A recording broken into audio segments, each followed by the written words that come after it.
can burn up an entire mountain, which will take 100 years to recover. We can protect these lush forests if you follow these guidelines. First, do not bring flammable materials to the mountains. Second, do not cook or camp in the mountains. Third, do not litter cigarette butts. Your small actions are the first step towards protecting the beautiful forest. This campaign is brought to you by BEFM 부산영어방송.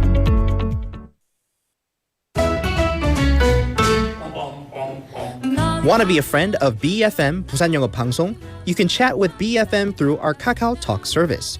You can share your messages and photos through Kakao Talk, and you can easily become BFM's Kakao friend by searching BFM through the Find a Friend option.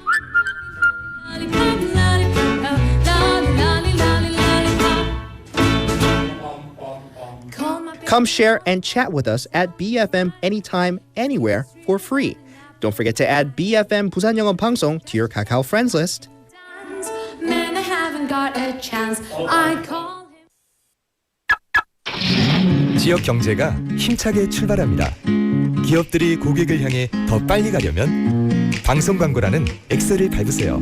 경제도 기업도 더 힘차게 달려가니까요. 방송 광고의 작은 힘, 경제의 큰 힘입니다. 부산 방송광고발전협의회.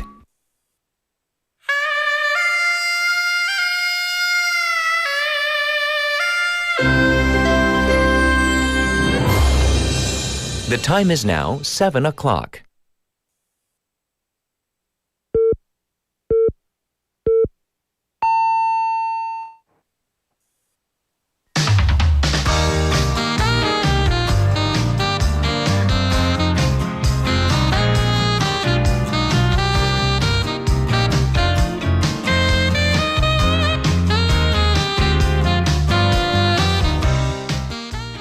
We've all been lamenting about the price of gas to fill up our cars, right? Well, what about the price to fly? Travelers are facing a wave of flight cancellations and schedule changes as rising fuel costs due to the Middle East tensions force airlines to cut routes. Jet fuel prices have more than doubled in the month following the start of the Iran war.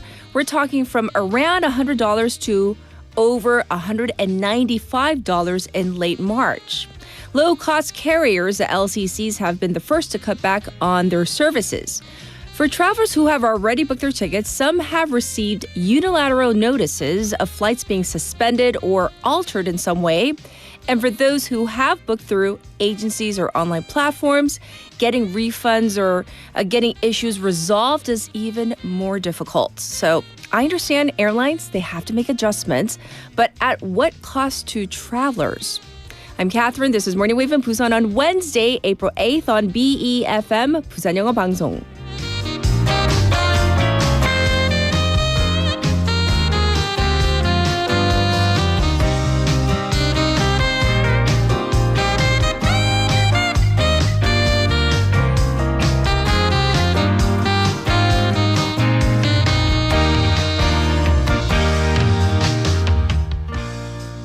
Good morning, wavers out there. I hope you're all doing well. And if you're in Korea, enjoying the last bit of the cherry blossoms.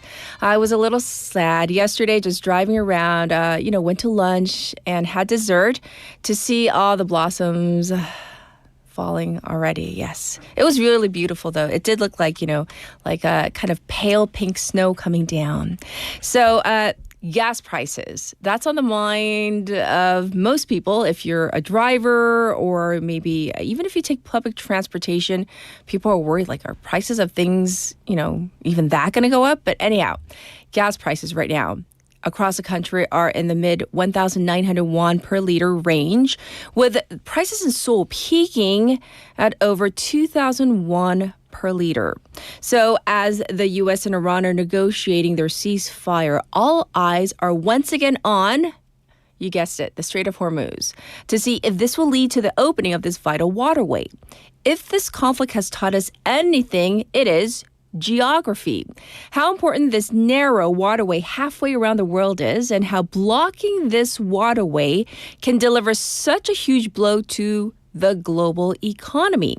But with the way global trade works, the seas are riddled with these potential global checkpoints and choke points, passageways that, if they are blocked, could cause another economic crisis. So according to experts, of the 200 or so waterways used as international passageways, a handful are considered crucial chokeholds. So we are talking about, first and foremost, you guessed it, the Strait of Hormuz. And then we have the Bab al-Mandeb to the Suez Canal, the Taiwan Strait, the Malacca Strait, and the Panama Canal.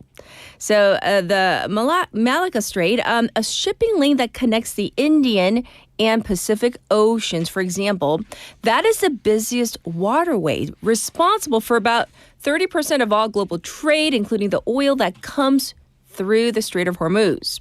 The Taiwan Strait, which is geographically closer to South Korea, is responsible for 20% of all global trade and affects about 40% of South Korean trade, including semiconductors. But these waterways are also vulnerable to geopolitical threats, be it long-term rivalries, territorial disputes, national interests, or even pirates. So experts call for diversifying these shipping routes in preparation for geopolitical risks, including proactively reviewing the Arctic route. About 80% of the global cargo travel via sea. And this war has taught us that these waterways can become strategic weapons. And in this case, the best line of defense would be diversifying these waterways. So we're not just dependent on one or a couple routes. All right, now it's time for a text topic on this Wednesday morning. It's already hump day, can you believe? All right, here we go. Do you have a friend who is significantly younger or older than you? 자, 나는 나이를 뛰어넘는 친구나 지인이 있다. Oh, so tell us who that is. And, maybe not specifically exactly how many years, but generally speaking, how many years difference there might be.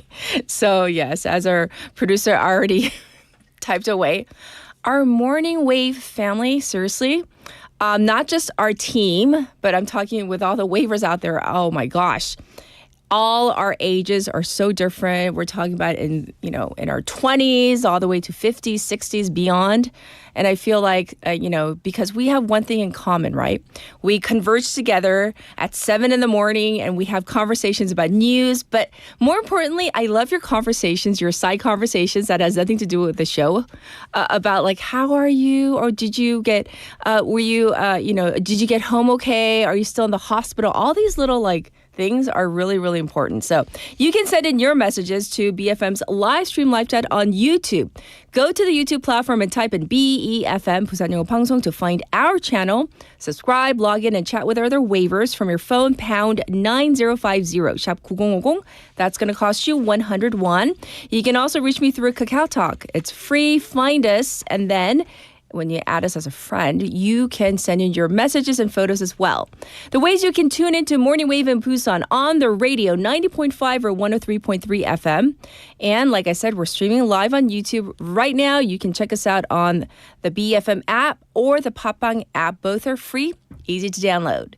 Looking at our Wednesday lineup, we have Jian with Now in Busan. We have Haley coming for top stories in hour number 1. Hour number 2, wa글와글 tea time. Lian's coming in for Now and Next. That's hour number 1. Jennifer in hour number 2. And then for a special interview, we're going to talk about these nicotine-based e-cigarettes because we conventional wisdom plus a lot of scientific information we have on the risks of the traditional cigarettes. But what about these e-cigarettes? So we're going to find out more if the cancer risks are real with our expert coming up in hour number 2. In the meantime, I'll be back with news overview.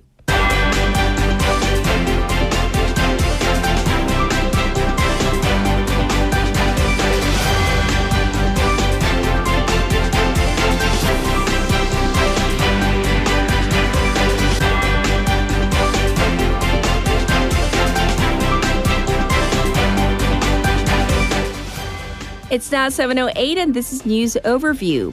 Odd, even driving system in place across public sector.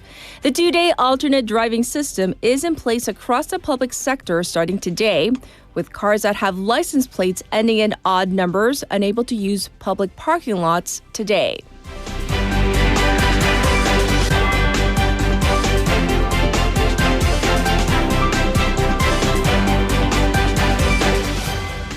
Special counsel seeks 23-year sentence for ex-prime minister in appeals case. The Jo Eun-suk special counsel yesterday requested the appeals court to uphold the 23-year sentence for the former prime minister Han Duck-soo for having played a key role in former president Yoon Suk-yeol's insurrection case, with the court to announce a verdict on May 7th.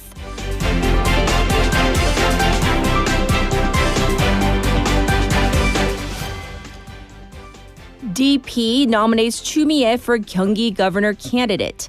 Veteran lawmaker Chu Mi-ae has been nominated as the Democratic Party or DP's candidate for Gyeonggi province governor in the June 3rd local elections after winning the majority in the party primary.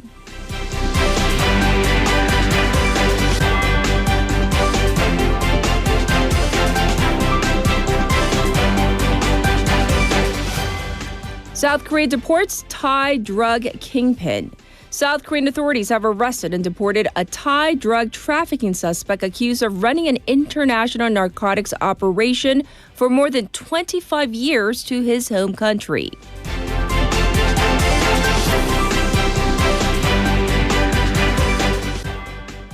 U.S. bombs Harg Island.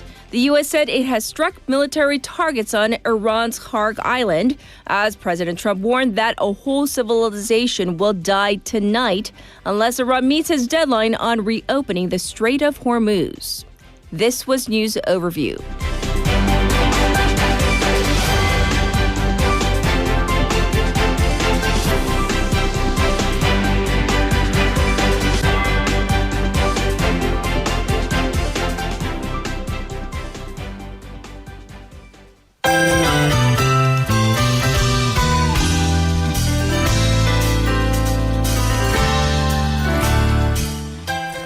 It's time for Now Busan. We have Jian in the studio. Let's say hi first. Good morning. Good morning. Happy hump day. Happy hump day already. Yes. Already.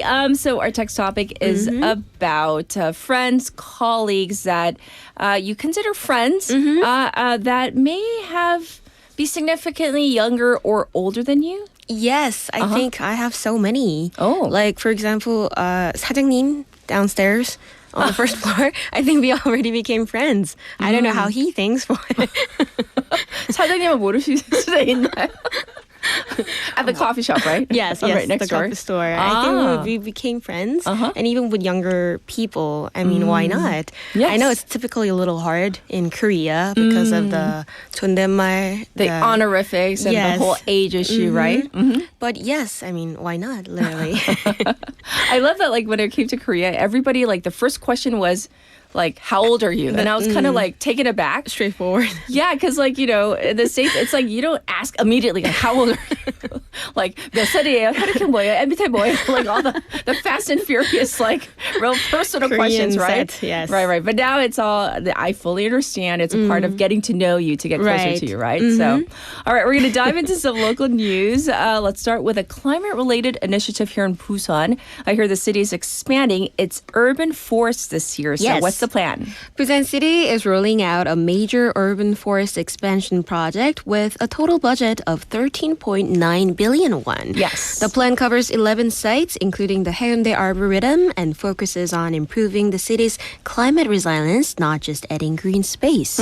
So how's the project structured? The project is divided into 4 types: climate-responsive forests, a wind path forest, child-safe green zones, and other municipal urban forests.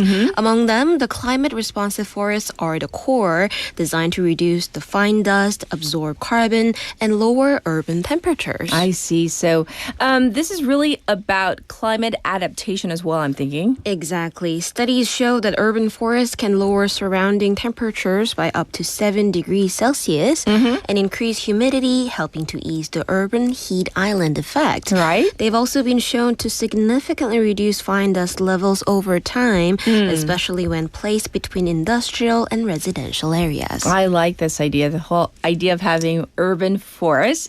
For now, though, we're going to turn to water safety here in Busan. I hear the city is stepping up its summer preparedness. So what's the story here? Yes, Busan's Water Authority is rolling out a comprehensive summer response plan through October 15th, focusing on both water quality and stable supply during the high-risk season. Okay. The plan is split into two phases, preparation and response. During the prep stage, the city is inspecting treatment plants and supply system while also checking vulnerable areas in advance to remove potential risks. So what happens once the response phase begins?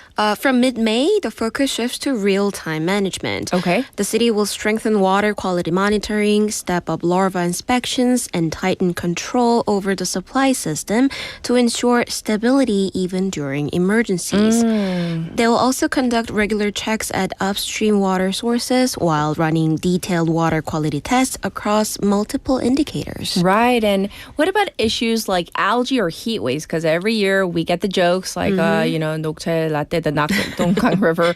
Yes. So we do worry about that because that's our water. That's right. If algae levels rise, monitoring cycles will be shortened. An advanced treatment process using activated carbon and ozone will be reinforced to respond quickly to any changes in water quality. And during heat wave alerts, a dedicated control room will be activated to monitor everything in real time, from water quality to facility operations and overall supply conditions. I see. So, yes, we can rest assured. It seems like the city's on top of it. And now we're going to shift gears and talk about tourism trends here in Busan.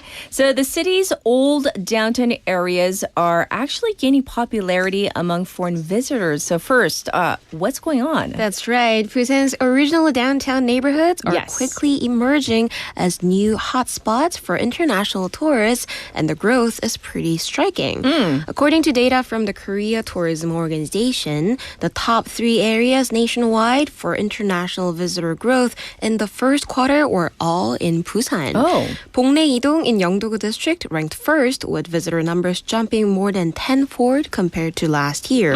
Amidong in Seogu district came in second, followed by Gaya-idong in Busan Jinggu district. Right, so that is significant. Why are these areas popular in particular? Each spot has a very distinct appeal. Okay. In Bongnae-dong, old shipyards and abandoned factories have been turned into cafes, combined with harbor views, and that mix is really catching on. Okay. Amidong is a bit different. It's known for its tombstone village with layered history from the Korean War and a unique hillside landscape. Right. So it's not just growing fast, it's also drawing one of the highest total visitor counts in the area. Wow. Well, I hear that there might be a K-pop connection as well. Like Amidong, right? Yes. Some in the industry say Amidong may be getting an extra boost because its name sounds like ARMY, the global fan base of BTS. That's right. That could be helping draw attention from international fans. Okay. Overall, the trend suggests a shift. International visitors are moving beyond traditional spots like Haeundae and Gwangalli and are now looking for more local old town experiences in Busan. Well, I think this is such a good thing, not just for the visitors, but also obviously for the local economy. So it's a good thing. Well, moving on to our final story, we're going to talk about food here in Busan. So the city has released a new culinary guide. So what's in it? Busan City has published the 2026 edition of its official food guide, Taste of Busan, Busan의 맛, highlighting 146 carefully selected restaurants across the city. Okay. It's available in 4 languages, Korean, English, Chinese, and Japanese, and goes beyond just listing popular spots. The guide also introduces local food culture, regional ingredients, and the unique stories behind each area. So it's more than just a restaurant guide, right? Exactly. This year's edition takes a broader view of the local food ecosystem, from how ingredients are produced to how they are consumed. Okay. It includes chef interviews, features on local ingredient producers, and even highlights food alleys and traditional dishes. Nice. Anything new or maybe even interactive for visitors? Yes, one notable addition this year is a set of QR codes for 50 selected restaurants linking to multilingual digital menus in up to 7 languages, making it much easier for international visitors. There's also a new Busan food recipe season 3 section developed in collaboration with local food manufacturers, showcasing finger food menus using certified regional ingredients. Nice. I like this. Well, thank you for telling us about this, all the local news that we need to know. We'll check in with you tomorrow. Thank you, Jian. Thank you. All right, everybody, I'll be back with your traffic and weather.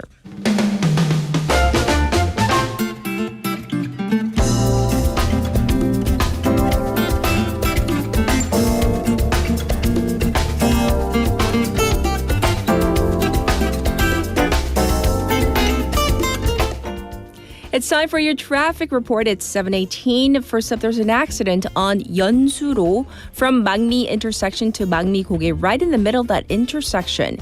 It's congested on Luno-Samsungdae from Myeongji underpass to Shinho Bridge.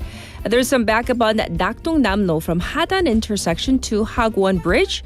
And it's slow from Manduk intersection to Nama Expressway Dokjeon Ramp. Currently, it's 6 degrees here in Busan. It's going to go up to 16. So you already hear it, that gap between the low and the high. Across the nation, a clear, chilly morning with lows down to -2 in some areas with, once again, big temperature gaps with the afternoon high. So make sure you dress in layers when you leave home this morning. This was your traffic and weather.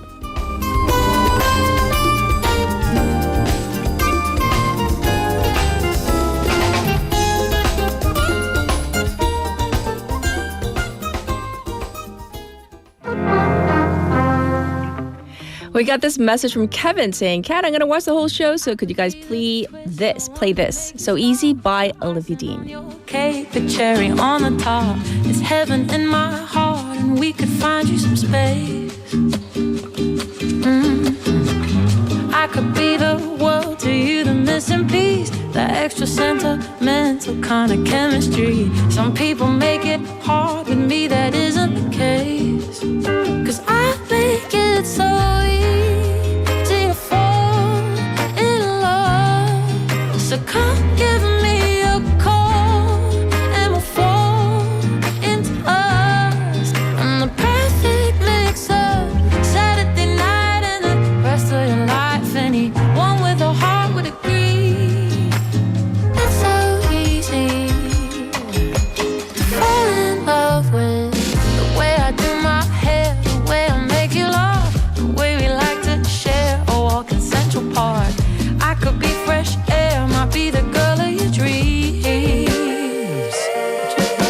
There's no need to hide if you're into me, 'cause I'm into you quite intimately. And maybe one night could turn into 3. Well, I'm down to see, 'cause I make it so easy to fall in love. So come give me a call and we'll fall into us. I'm the perfect mix of Saturday night and the rest of your life. Anyone with a heart would agree. It's so easy to fall in love with me.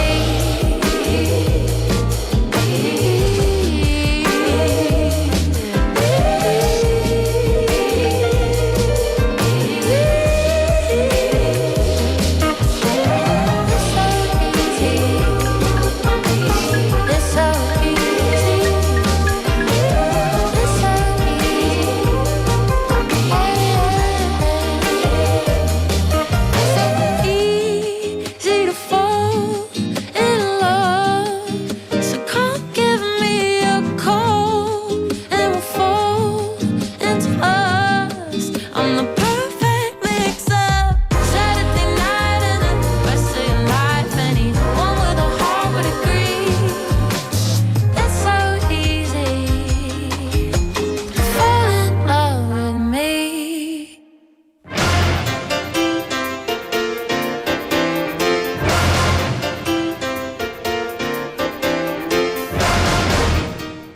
It's time for Top Stories. We have Haley in the studio. Good morning. Good morning. Oh, hello, fellow Navy hi. wearer. Hi, Team yes. Navy. Yes, yes. So in terms of our text topic, whether you have friends that are much younger, much older than you, what would you say? I do. My friends tend to be older, and I mean significant age gap. What is significant? Yeah, what is significant? I'm going to say just 10 years. 10 plus so double digits. And then I do understand in the States, age matters less, but I am Right. friends with like my friends' moms. I think that's a significant age gap. Yeah, or my yeah, old teachers. Like as soon as we graduated, my Yes. teachers were like, "Oh, you can call me by my first name." I'm like, "Can I?" Or, well, awkward. Sarah, thank you. Okay. Well, Sarah, I accept. Yes. But also, I mean, I don't think you and I have a significant age gap. there is, but- There's an age difference. Yeah, no, there's but a then gap. I'm also friends with the ladies at my gym. And they are like my mom's age. So I think that's significant. 30 plus years. Yeah. So we're always chatting. Yeah. And they're like, oh, you look good. I'm like, do you want to see pictures from like an event where I was dressed up where I don't always look like this? This is like not my like normal where self. I look yes. like, a functioning human. Yeah. Yes, nice. Well, thank you for sharing. We're going to begin with the situation in Iran as the clock is ticking down on U.S. President Donald Trump. We're talking about, that deadline we've been talking about, the 8 p.m. Eastern Standard Time. Right. So in terms of how much time is left, about Yes. an hour and 40 minutes Right. left until the 8 p.m. Eastern time deadline, at which time yes, President Donald Trump has warned that the U.S. will, quote, decimate Iran's power plants and bridges. Yes. Also, a few hours ago, President Trump said that Iran's whole civilization will die tonight. So this comment, very concerning, on top of U.S. Vice President J.D. Vance, who earlier said that the U.S. forces have tools that they so far hadn't decided to use. Taken together, that raised concerns briefly of nuclear weapons. Right. However, the White House did issue a statement insisting that the nuclear option is not something that the U.S. is considering. Okay. So what signs are we seeing from Iran right now? Right. So on the other hand, we're seeing defiance and threats of retaliation. Yes. So Iran. Okay, first off, the U.S. has clearly the military upper hand. However, Iran has the upper hand when it comes to energy resources.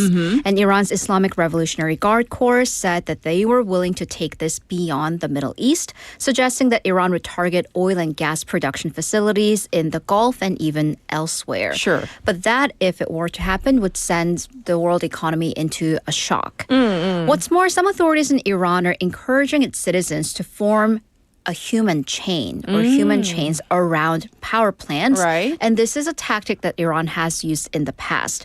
For instance, Iran's Deputy Minister of Youth and Sports issued a video message calling on young people to gather around power plants, and reports have confirmed of such human chains, which are essentially human shields to deter the enemy from bombing such facilities. Right, but we always talk about this. What about diplomacy, though? What about diplomacy, right? Well, it's not for lack of trying. So Right. Pakistan, which has been working as a mediator, their Prime Minister Shehbaz Sharif has called on President Trump to extend his deadline by 2 weeks to allow diplomacy to run its course. It has also asked Iran to open the Strait of Hormuz.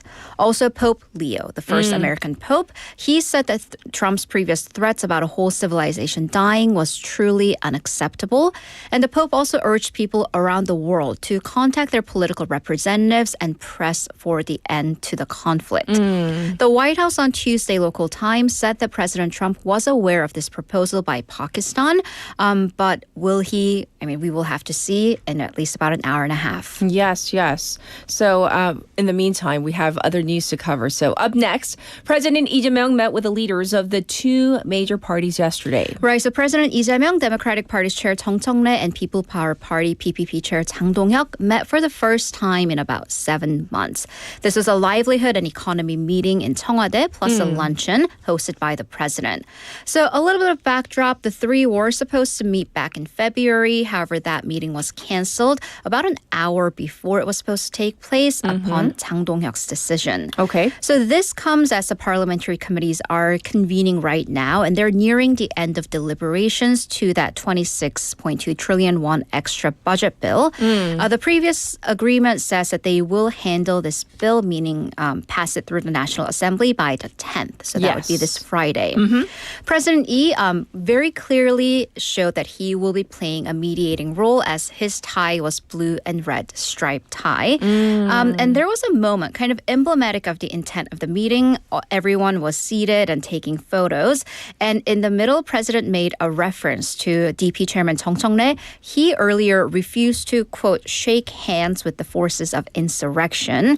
This is when he was elected as leader of the DP, of course, in reference to the PPP leadership. Right. So President Lee said, kind of joked, do you guys still not hold hands?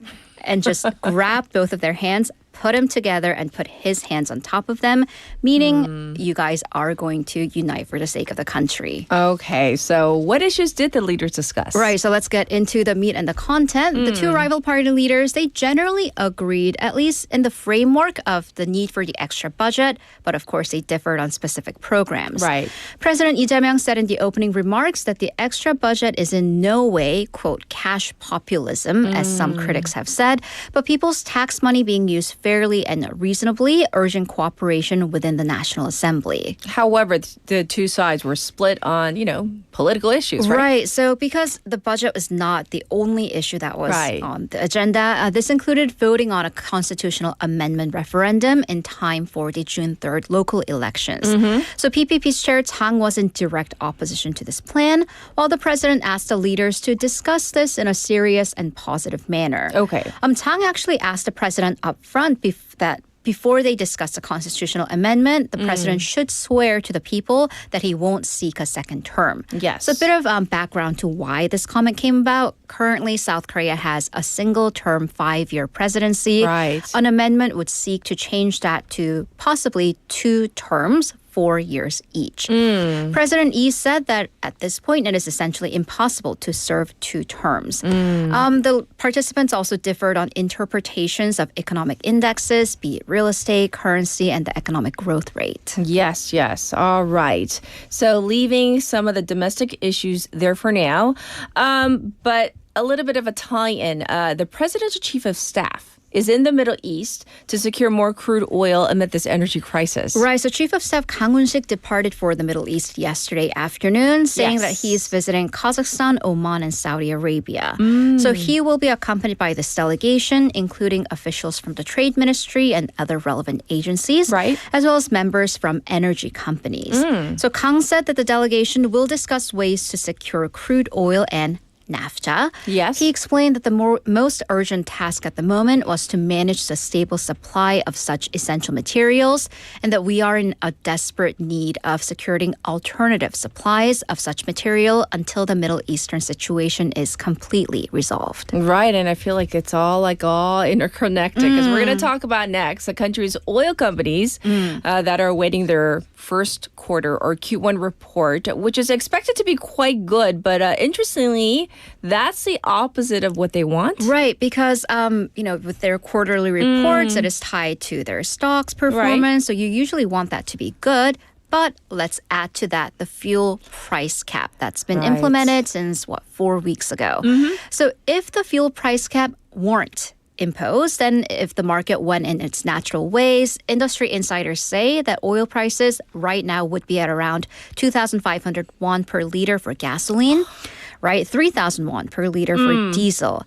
So as this is imposed onto oil companies, the fuel cap is on the wholesale prices, oil refineries, 정유사, they are seeing losses as they have to sell gas and diesel at a price that's below the international price. Okay. But at the same time, ironically enough, their Q1 profits are expected to basically go through the roof. Right. So how does this work then? Right, because all businesses, they make money off of profit margins. So for restaurants, that would be the menu price that we see on the menu, minus things like rent, ingredients, utilities, and personnel costs. Okay. What about for oil companies? That's called the refining margin, 정제 마진. Basically, how much they sell their products for, the price that we see gasoline, diesel, kerosene, aviation fuel, minus the crude oil costs, Okay. operational costs, and transportation.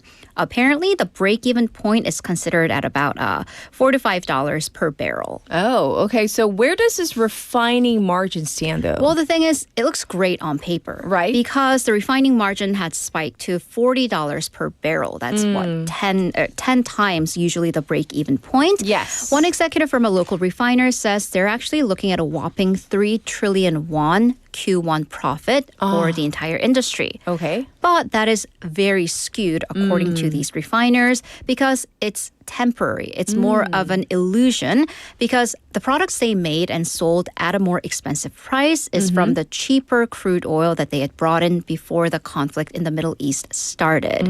Because before the war, companies bought crude oil at about $60 per barrel. Yes. But now they're strapped to find that at $110 per barrel. True. So they had cheap stuff, cheap materials prior, but it's being sold at an expensive price now. If the war ends, that's going to flip. They have the very expensive crude oil, the raw materials that they will have to process and create, but sell at a cheaper price once the war ends and the market price goes down. Okay. And that is exactly what happened during the early days of the Russia and Ukraine war. Yes, yes. So a snapshot at what's happening, even with the oil companies. And now we're going to end with this story. NASA's Artemis 2 mission, where humanity has gotten its first glimpse of the other side of the moon. Right, so it was a history-setting day for the crew on Artemis 2. First, they reached the farthest distance from Earth than any human has ever. So that would be 252,756 miles from Earth. Yes.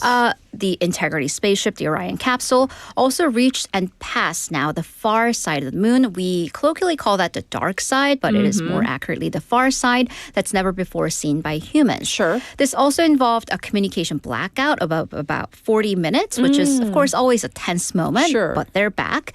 The crew had more than about 6 hours to observe and document the lunar surface. And, of course, we've seen pictures, but this brings a very uniquely human aspect to the Yes. features of the moon that we've only seen through photos. Mission specialist Christina Koch described lunar crater as looking like a lampshade with tiny pinprick holes and the light shining through. So And we have a visual. yeah, so that's the human touch. They also witnessed a total solar eclipse with the moon fully blocking the sun. The crew also observed the surface of the moon, including some major craters. Yes, yes. However, I mean, the science, I love it. I love the photos, information I'm sure they're gathering. But this mission also had some very human, moving, emotional moments. Right. So this historical day for the crew, it began with the voice of Jim Lovell, who was the commander of the Apollo 13, who recorded a good morning message 2 months before he actually died last August. So first, let's take a listen. Welcome to my old neighborhood. It's a historic day, and I know how busy you'll be, but don't forget to enjoy the view. So, Reed, and Victor, and Christina, and Jeremy, and all the great teams supporting you. Good luck and Godspeed from all of us here on the good earth. And speaking of craters, the astronauts, and we're going to hear a message that they sent to Mission Command, they proposed naming one of the previously observed craters, Yes. Carol. And she was the wife of one of the other astronauts, Reed Wiseman, who's also on the mission, who died of cancer in 2020. So I want to play you a message about that. And so we lost a loved one. Her name was Carol, the spouse of Reed, the mother of Katie and Ellie, and it's a bright spot on the moon. And we would like to call it Carol, and you spell that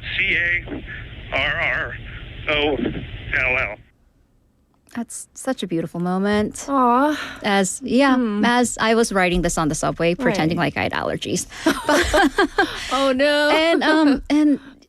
And the thing is, that wasn't Wiseman who was he was actually tearing up in front of him, but it is about the friendship, the community, the humanity that these incredible scientific missions bring as the Earth is what it is right now. Speaking Yes. of which, I Yes. do have to end on this breaking news. We got it just moments ago.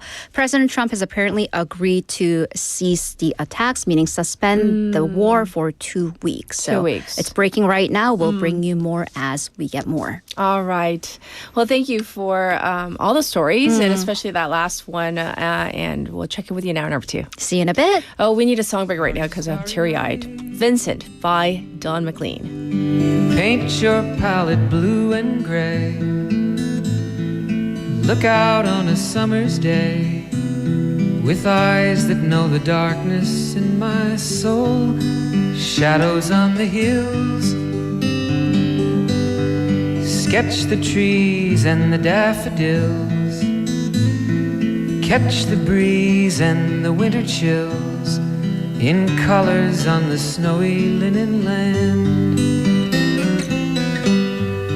Now I understand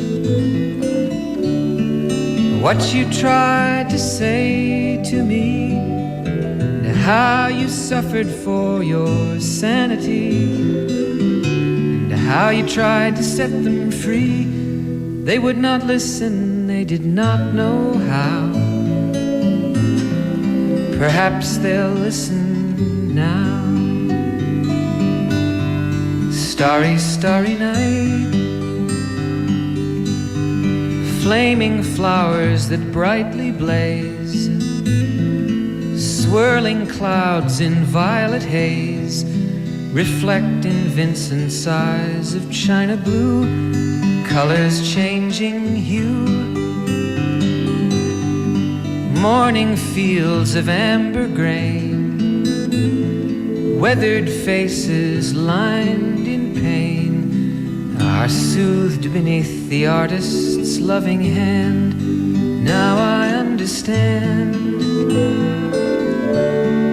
what you tried to say to me, and how you suffered for your sanity, and how you tried to set them free. They would not listen, they did not know how. Perhaps they'll listen now, for they could not love you, but still your love was true. And when no hope was left inside on that starry, starry night, you took your life as lovers often do. But I could have told you, Vincent, this world was never meant for one as beautiful as you. Starry, starry night.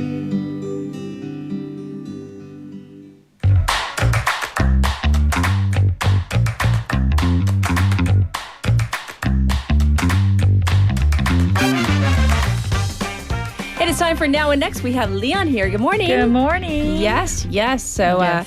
I hope you're okay. I'm okay. I like smiling very widely I know. to you and everyone, but I Yes. feel like I am under my mask, which Yes. I had to wear because I had skin problems today, everyone. Like Yes, yes. disease. No. So excuse my face. It's but, okay. We see your smiling eyes. It's okay.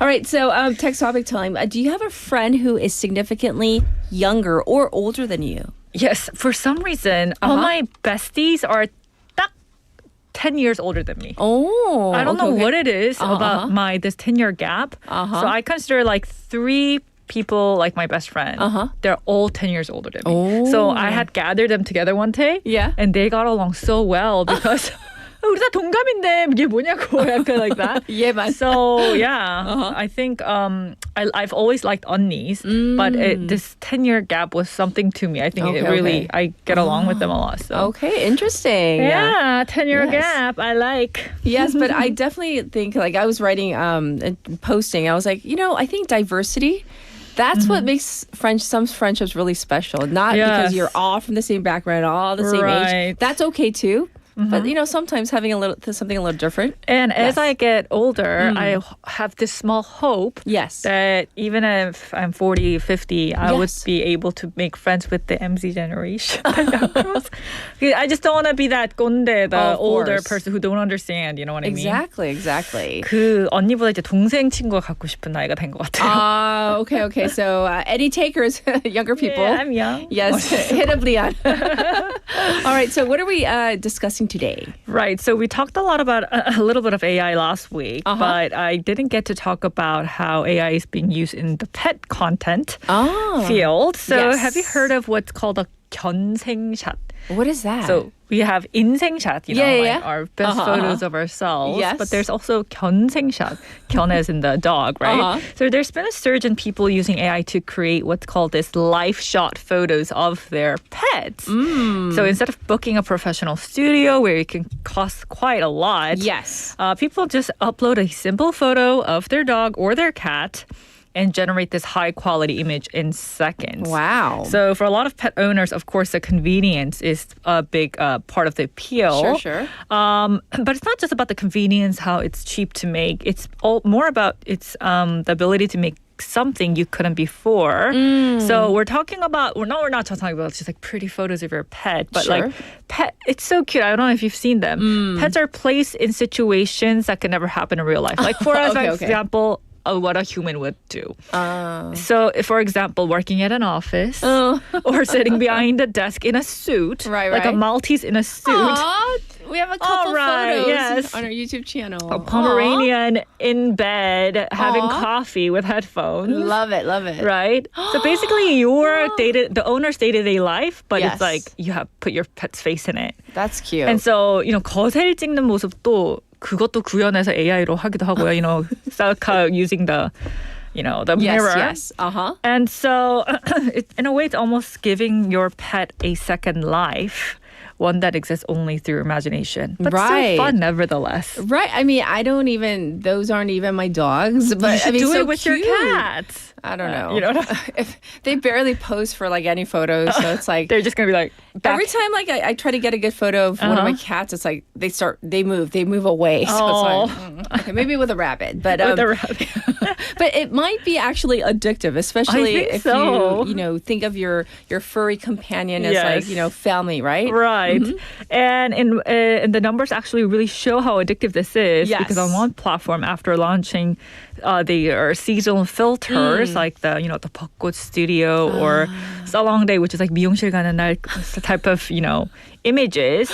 These AI generated pet images increased by around 20% in just 1 week. And some specific concepts, especially those tied to the current trends, are seeing nearly double growth. Yes. So a lot of people are doing it out of curiosity and they keep on coming back. And so people are creating stories around their pets. Yes. And they're not just taking photos anymore. They're kind of tweaking it and putting them in this alternate world of their imagination.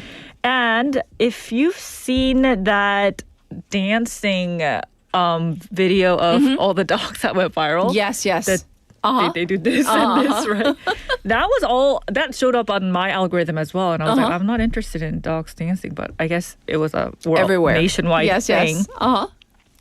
So these videos are allowing pets to dance. Or also, not just, I'm not talking about just photos, but they were allowing them to see them in videos as well. Sure. And so they're very shareable, they're very playful, and so they end up getting these millions of views online. Right, so AI is like infiltrating even this type of, I guess, this segment of the population who are really into their pets and they, want cute images of using AI. And exactly. Remember the whole like that trend that we talked about, the Studio Ghibli, like that trend. Yes. But, right. I mean, it's like every single trend. I think it could be a phase. Yeah. Right. Maybe a phase. Yeah, because it's now becoming so easy to create videos now. Right. Back then it was like all focused on the image. Right. But it's about videos Videos of your pet doing certain things, like talking in a human voice, which I understand would be quite It is cute. fun. And I was thinking this because I think that our love affair of our love of our one-sided.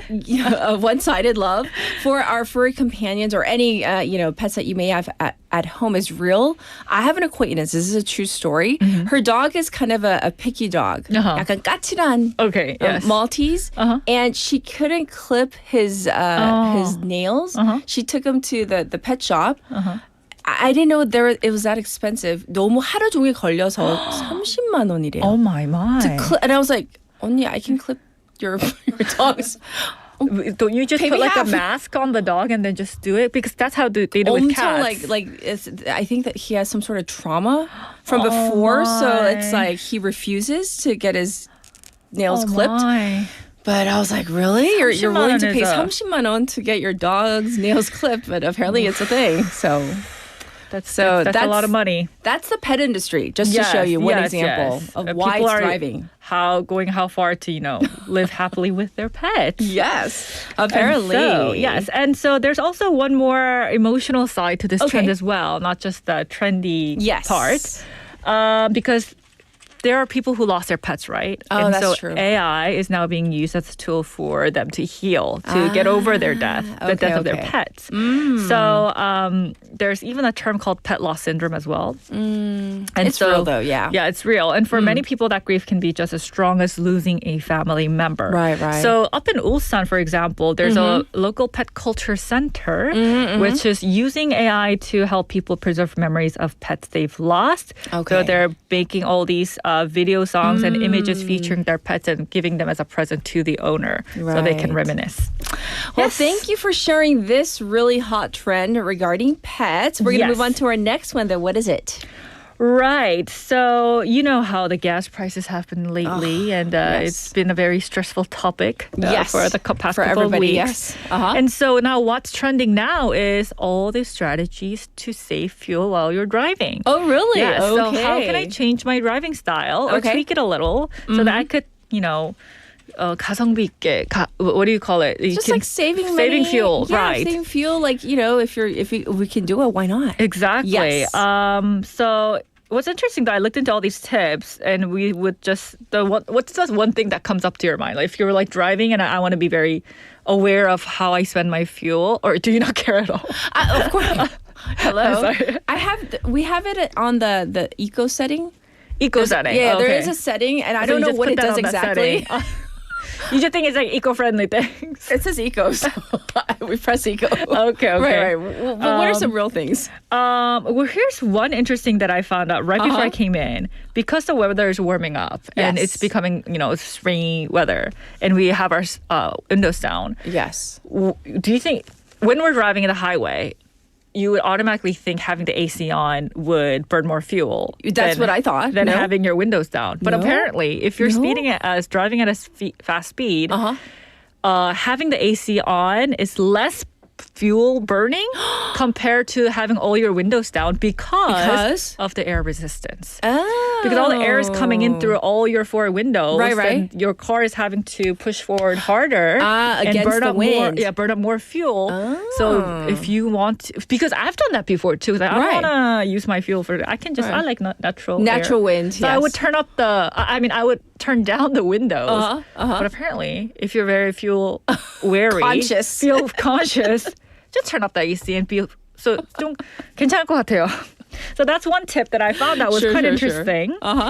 And one of the biggest factors, though, is the sudden acceleration. Oh, sudden acceleration. Yes, I think a lot of people do know about this, though. Yes. So when you press the accelerator too hard from a complete stop, the engine has to work much harder, and the fuel consumption spikes instantly as well. And so I think also experts also say you have to kind of read the flow of the traffic as well. Sure. Because I think a lot of the people, I feel guilty to this. Something comes up on my phone or I have to look somewhere else and then I see a car in front of me and then we always right, and then I think that's the worst. So I guess, try to read the traffic in front of you 2 to 3 cars Pay attention, ahead. Yeah, so that you can brake less hard, and ahead of time. So avoid the unnecessary braking, right? Exactly. And also having a consistent pace is also important. Oh, speed? So yes. So to give you some exact numbers, if you're driving between 40 to 80 per hour, yes, that's the best speed when your fuel is not burning. It burns the slowest. Slowest, yes. Yes, okay. But when you reach 120, that's when you're using up a lot of fuel. Yes. So if you can, just keep it at the 100, less than 120 level and keep it consistent in that level to avoid burning your fuel too much. It's so precious these days. It is. Right. What other tips? What are the tips? And one more tip is that when you're firstly turn the engine on, people feel like, this needs to warm up a little bit. Like, I don't want to turn on and then accelerate right away because it's going to burn up the fuel. But if you do that if you let the car idling, like doing long sitting there, warm-ups for more than 30 seconds, it's not recommended because that's actually burning unnecessary fuel as well. Right. Because cars these days, they don't need that much warm up. It's not like the, I keep on telling my husband because he likes to warm up the car. I'm like, that's so but how long? Old. That's like so 1990s. That's so like, 옛날 사람. Like, and right. I tell like, modern cars, yes, you don't need to warm them up. Yes. So 30 seconds is the time's limit. So keep it less than that. And then, you're good to go. I will save this paper. Take a photo Put it on the car and be like, read this, husband. Lian says. Expert yes. Well, thank you for bringing us some real trends to try out, at least to think about. And we'll check in with you next week. Feel better. Thank you. I'll see you next week. All right, everybody. This was Lian. And looking at some of your messages, many of you are saying, age, not necessarily a factor in terms of how you make friends or whom you're friends with. So I'll read some of the specifics probably in hour number 2. But real quick, Leah says, I have a friend who's 20 years older than me and she lives in the Czech Republic and she's a real good listener. And that's a hallmark of a good friend, someone who listens when you talk. All right, we have more coming up in hour number 2. In the meantime, here is 2.0 by BTS. Enjoy, and I'll be back at 8.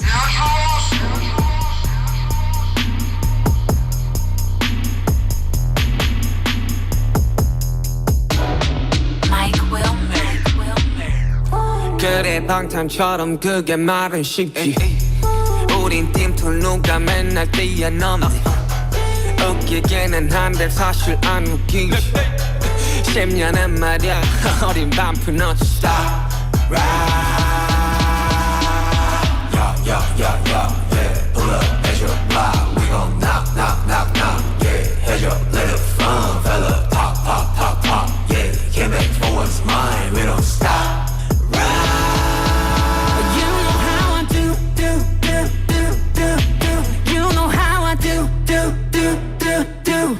Put your brand new, yeah we on that brand new. You know how we do. Ay. Gotta give them much brand new. Let's go. Got a step, did you get a step 2? Step 2, 2.0 day down who? 여기저기 또 한 번은 내 10 out of 10 이젠 버려 모습 하품 수고하러 가. Ay, yeah we get 다시 스코어하러. Stop. Yeah. Pull up at your block. We gon' knock. Yeah, had your little fun, fella. Pop. Yeah, came back for a smile. We don't stop. You know how I do. You know how I do. Put your brand new. Really on that brand new. You know how we do. Pop. Baby gang to let rock. Yeah, hit him up like pop. Hit him with the truth like rock. Time to pay your debt. Feel me not. Let it be. Let it bleed. Hit a lick. And it's split. Stop. Yeah, pull up at your block. We gon' knock. Yeah, had your little fun, fella. Pop. Yeah, came back for what's mine. We don't stop. You know how I do.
는 반드시 시속 30km 이하 서행, 스코존 내 불법 주정차 금지, 차량 출발 전 앞뒤 좌우 살피는 습관으로 어린이가 안전한 도시를 만듭니다.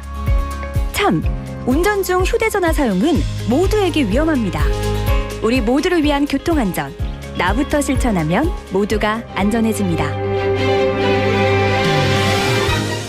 어린이가 안전하게 뛰어놀 수 있는 부산. 아이 키우기 좋은 도시는 우리 모두의 미래이자 희망입니다.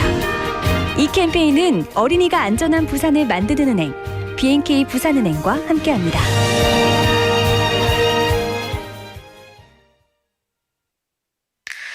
Welcome to Busan. Let me show you around. Here you can find the world's largest musical in-ground fountain and the world's only UN memorial cemetery. Stroll along the coast and explore the largest mountain fortress in Korea. As well as all this, there are so many tourist attractions, beautiful exhibitions, vibrant culture, convenient facilities, and delicious foods unique to Busan. With all the beauty and charm of the amazing city of Busan, you'll find yourself right at home in this ever-changing tourism paradise. So stay with us a while. Busan, your #1 tourist destination. Your home, away from home. This campaign is brought to you by BEFM, Busan 영어방송.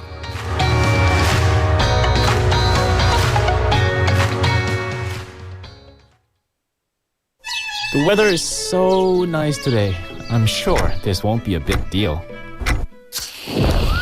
A 3-second long lapse in judgment can burn up an entire mountain, which will take 100 years to recover. We can protect these lush forests if you follow these guidelines. First, do not bring flammable materials to the mountains. Second, do not cook or camp in the mountains. Third, do not litter cigarette butts. Your small actions are the first step towards protecting the beautiful forest. This campaign is brought to you by BEFM 부산영어방송.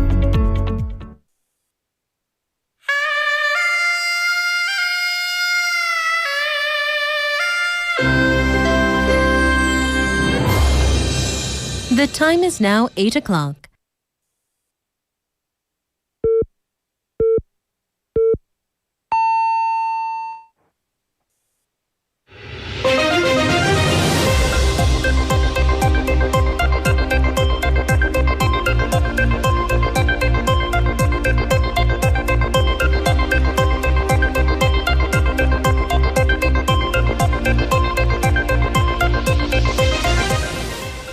Welcome back, everybody. It's 8 o'clock, and this is Spotlight News. We have some breaking news.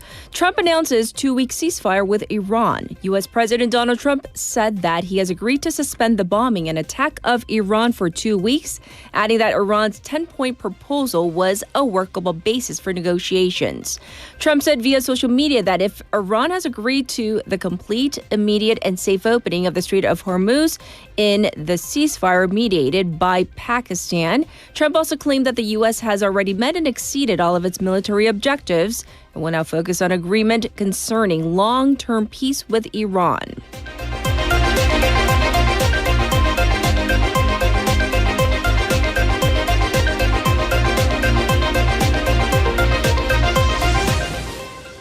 Odd-even driving system in place across public sector.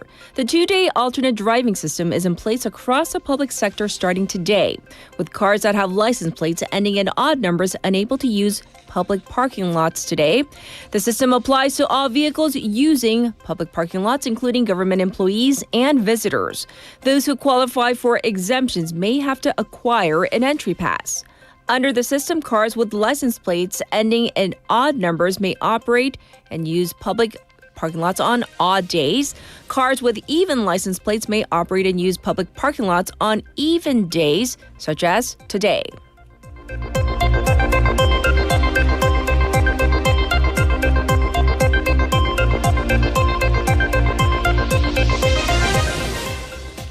special counsel seeks 23-year sentence for ex-prime minister in appeals case.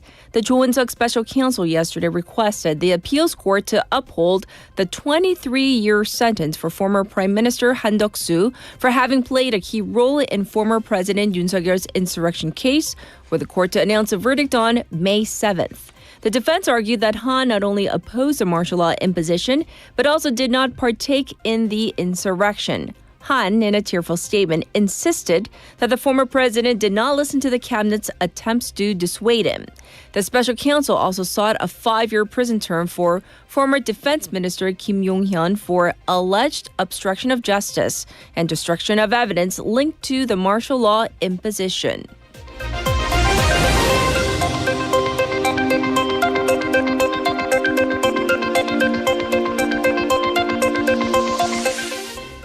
DP nominates Chu Mi-ae for Gyeonggi governor candidate. Veteran lawmaker Chu Mi-ae has been nominated as the Democratic Party or DP's candidate for Gyeonggi province governor in the June 3rd local elections after winning the majority in the party primary. Chu, a 6-term lawmaker and former justice minister, competed against incumbent governor Kim Dong-yeon and fellow lawmaker Han Jun-ho. The DP did not disclose the rankings and the votes won by each of the candidates in accordance with the party's rules.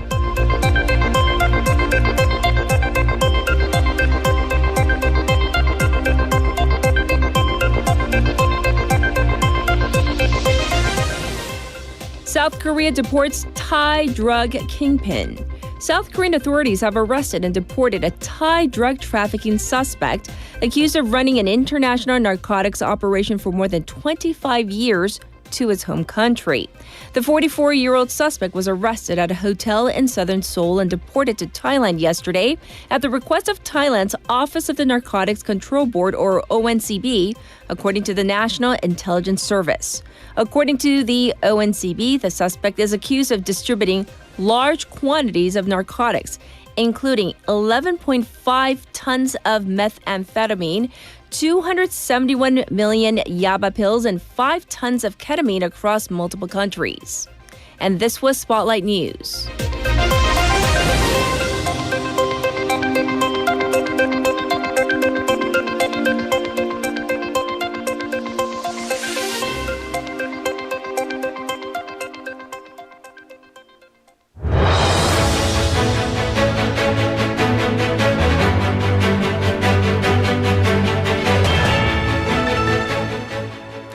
It's time for our special interview. You may have noticed new stores popping up around your neighborhood. You may have also seen a growing number of vaping shops.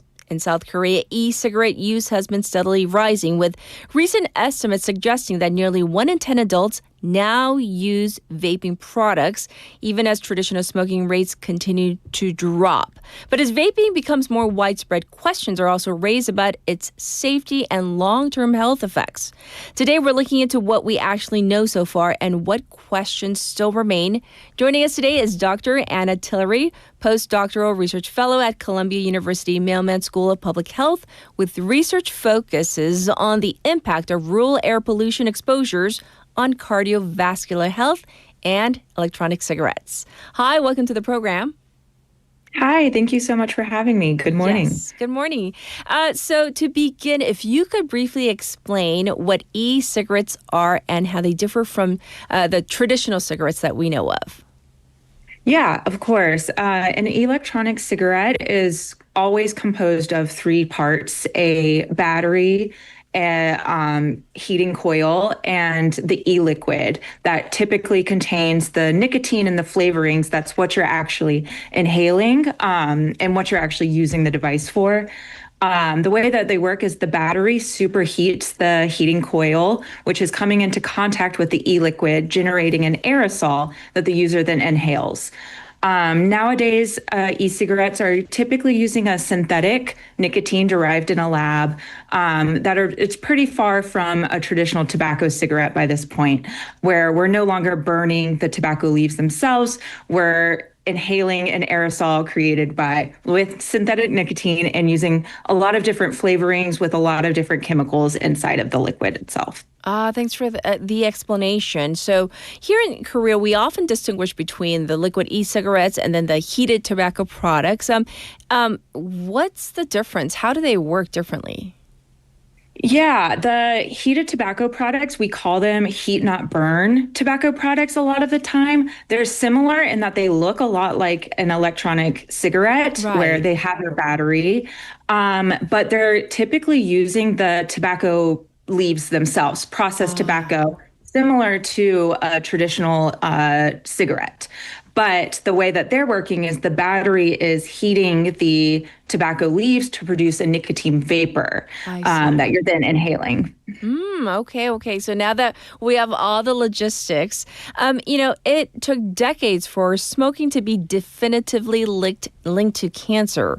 And even after early warning signs appeared, so it took a while for that to get hold. Do you think that we're seeing a similar pattern with e-cigarettes today? Yeah, absolutely. I mean, it's hard to say for sure because it takes so long for cancer to develop in the body.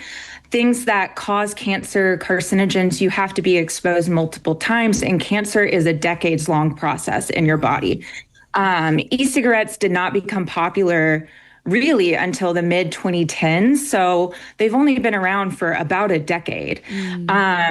With the time scale that cancer works on, we likely wouldn't be able to see cancer outcomes linked to e-cigarettes for many more years in science. But one of the ways that we're kind of jumping that and getting around that is looking at the individual components of an e-cigarette, specifically in the e-liquids.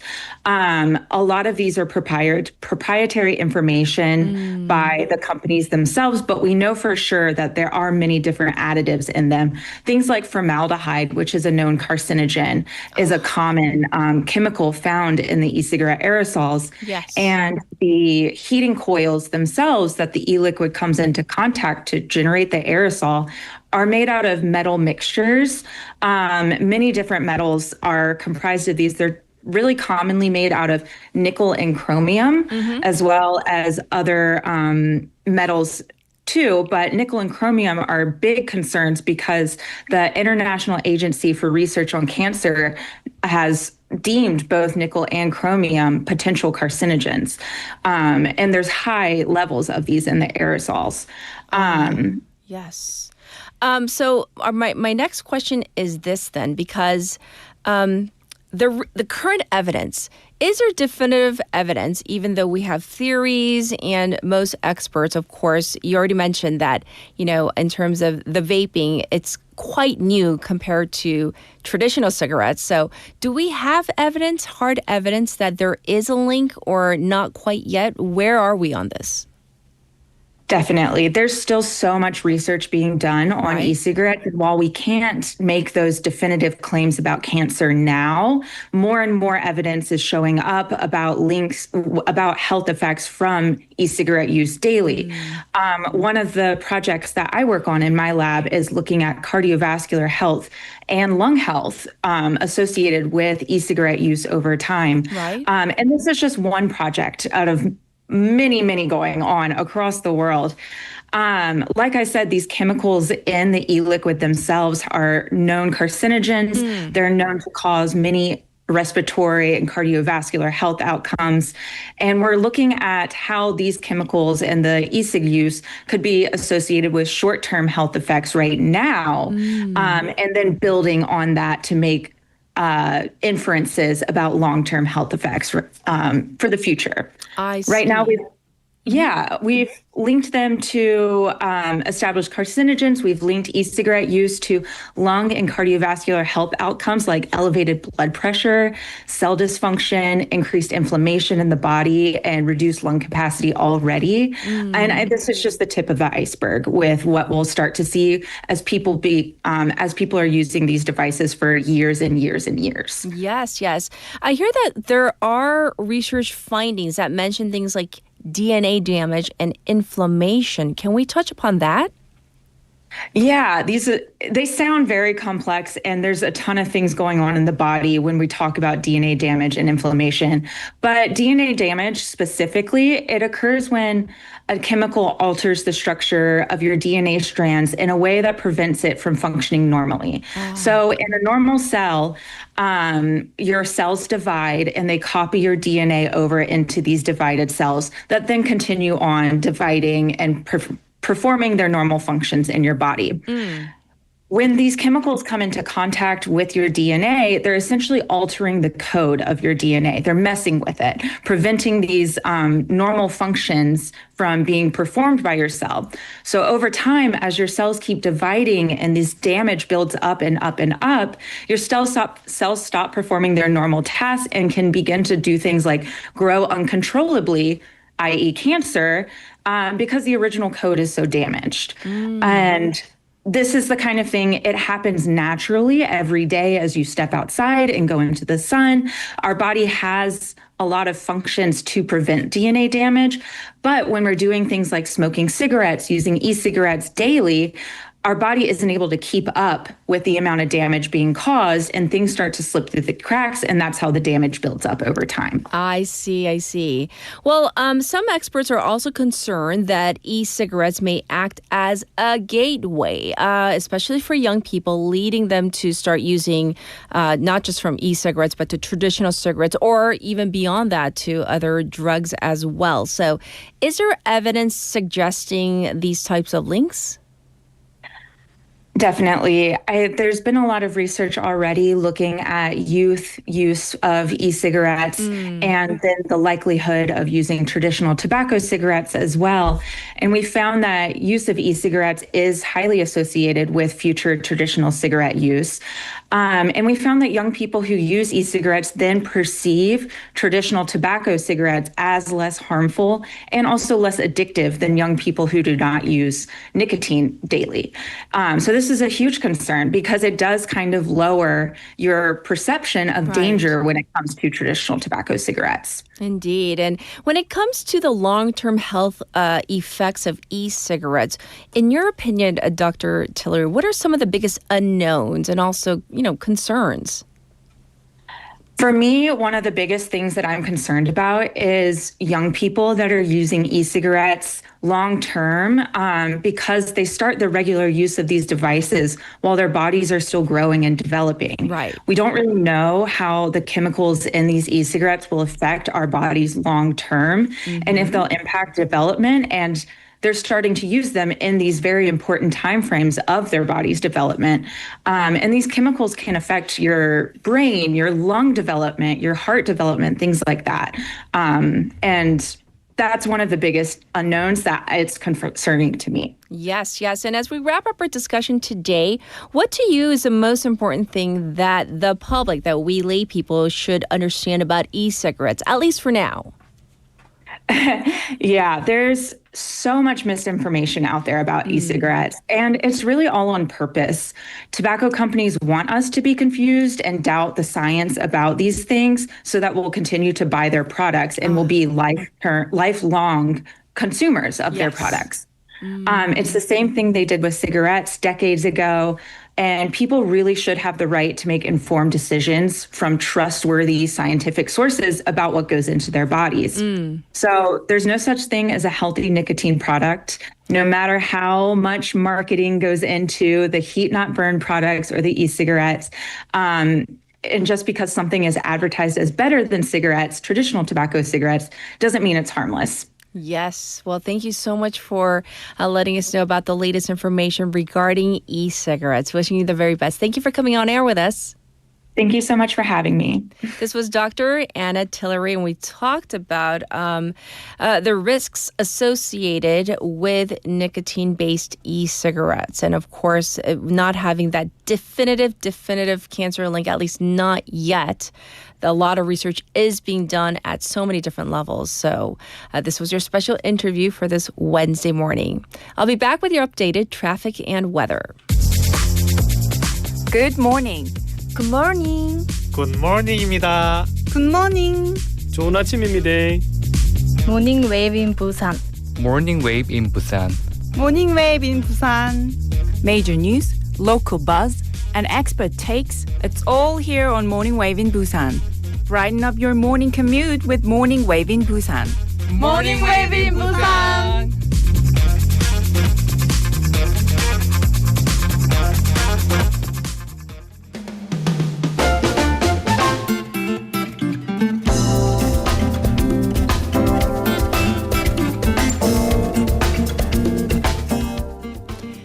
It's now 8:17. Here's your traffic update. There is an accident on Luno Samsung-daedo from Ulsukdo Bridge underpass to Shino Bridge.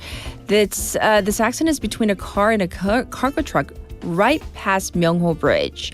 And in another spot, there is a 4-vehicle collision on Kijang-daedo from Cheongwan Chwacheon intersection to Chang'an ramp in that direction, right past the Chwacheon overpass. So be careful of that area. Next up, we have congestion on Hwangryong-daedo from Yujin Chemical 3-way intersection to Hwangryong Tunnel. And there's backup from Gwanmun-daedo from Sujang Tunnel to Pier number 5. And currently it's 10 degrees here in Busan under clear skies. It's going to go up to 16. Across the nation, a chilly morning. And some areas, though, it's going to go up to 19 degrees. Rain is forecast for Jeolla and Jeju starting later in the afternoon. This was your traffic and weather.